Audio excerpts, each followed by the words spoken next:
Yeah, I get it. You come up with every excuse in the book. You're too tall, your legs are too long, you're not strong on it. Oh, your back could get sore.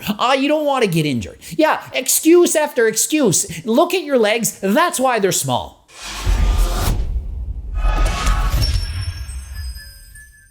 Coach Greg, and today I'm going to be going over the 12 main reasons why your legs look like twigs. They're scrawny, tiny, they don't have a lot of muscle. Well, watch this video and it'll give you some important tips on how to improve the size of your legs. Number 1, you're skipping leg day. Think back to days you've missed in the gym. How many times have you missed training your chest, arms, shoulders in comparison to missing your legs? Whether you're less motivated, you don't care about the look of your legs as much, they're covered up in shorts after all. One of the reasons people have smaller legs is because they just don't train them as often as they should.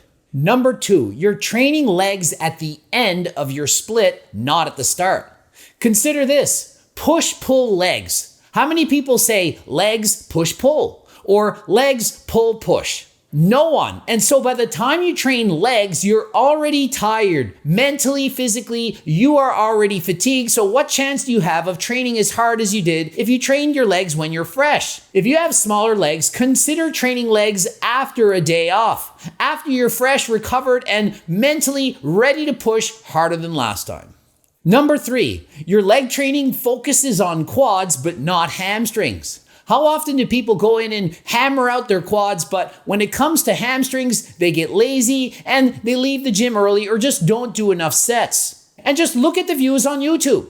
I do a video about quads, gets way more views than a video about hamstrings. And why? Because the quads, you can see them from the front. You look in the mirror, you see the quads. Much harder to see the hamstrings. So people, they just don't care about the hamstrings. And consider what's out of sight is out of mind. So if you don't see your hamstrings, you're less likely to want to train them.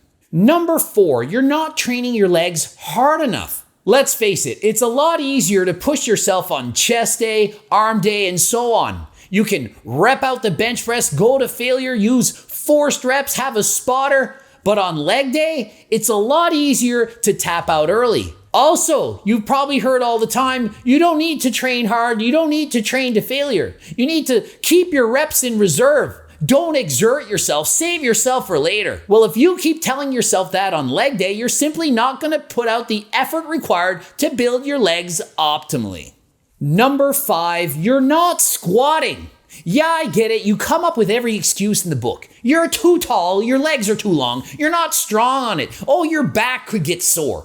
You don't want to get injured. Yeah, excuse after excuse. Look at your legs, that's why they're small. And don't get pedantic on me, I get it. Some people can't actually squat. Not many. There's a few that shouldn't be doing it. But for the most part, stop making excuses, finding ways not to squat, and try to make excuses to squat.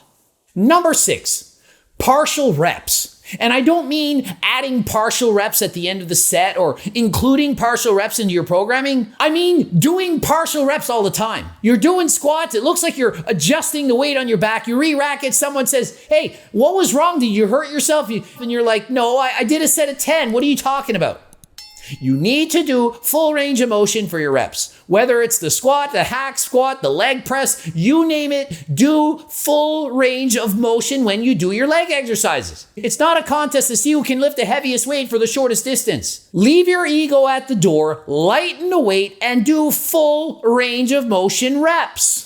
Number 7, rushing reps. It's not the Olympics. It's not a race. We're not doing the 100-meter dash. We're not trying to see how fast can we get the 10 reps done. You should be going slower on the eccentric than the concentric, pausing at the bottom perhaps, even squeezing at the top. Mind-muscle connection. The only part of the lift that you really should be doing quickly is the concentric portion of the lift. Exploding out of the hole in the squat, for example, driving the weight up on the leg press. During that portion of the lift, it's okay to go faster because if you do, you will engage more muscle fibers and allow your muscles to grow optimally. But aside from the concentric, everything should be done slow and under control.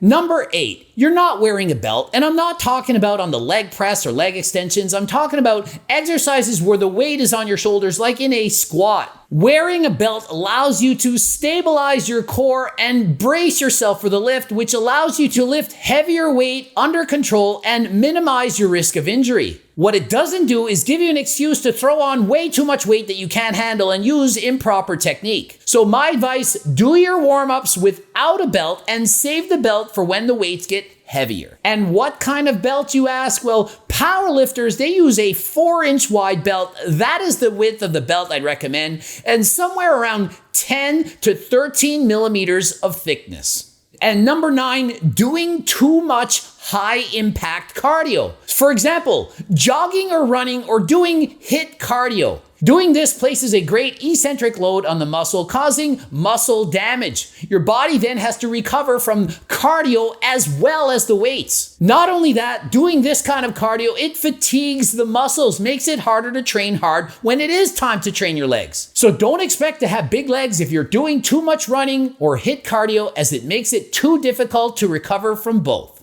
Number 10, and this applies mostly to women, and it's focusing on your ass and not on your legs. We get it. You want a big ass, but there's nothing wrong with training the thighs, the quads, the legs, hamstrings. You shouldn't just have scrawny little legs with a massive jumbo ginormous ass walking around. You're allowed to have proportion, to have proper balance development. So rather than going to the gym and doing every freaking exercise with hip bands, including your cardio warm-up on the stepper, as well as doing hip thrusts and kneeling squats and doing everything for the gram, try training your quads. It's not going to hurt you. No, we're not going to say you have thick thighs and you don't look good if you have well-developed thighs. The thighs, the legs, it's an important muscle, arguably just as important as your freaking ass.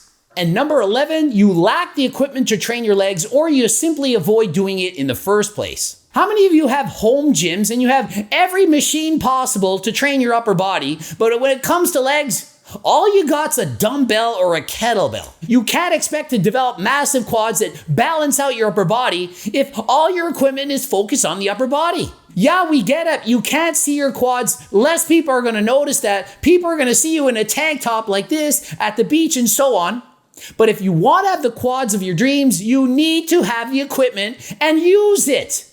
It's one thing to have it, and it is in fact another thing to use it. You go to a commercial gym, tons of leg equipment, but you skip half of it. Stop making excuses saying you can't train it, you don't want to, and get your ass in the gym or buy the equipment that you need to effectively train your legs. And number 12, the video wouldn't be complete if I didn't explain this one. Genetics. You can want it as bad as you want and do every single thing you should be, but still not have the quads that you want. Of course, genetics has an important role. If your genetics are very poor to build legs, it's going to be exceedingly difficult for you to build up your legs. Doesn't mean you shouldn't try.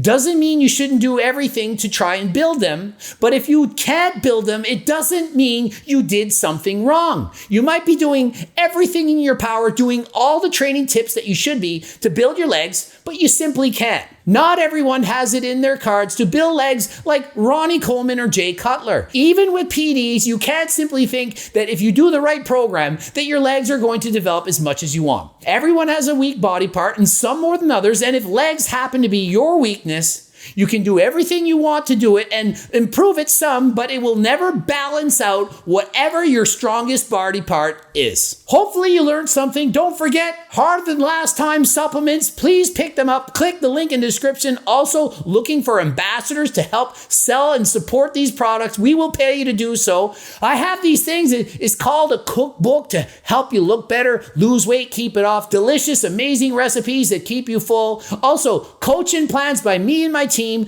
Don't forget, subscribe and click that bell button. And until next time, I am out.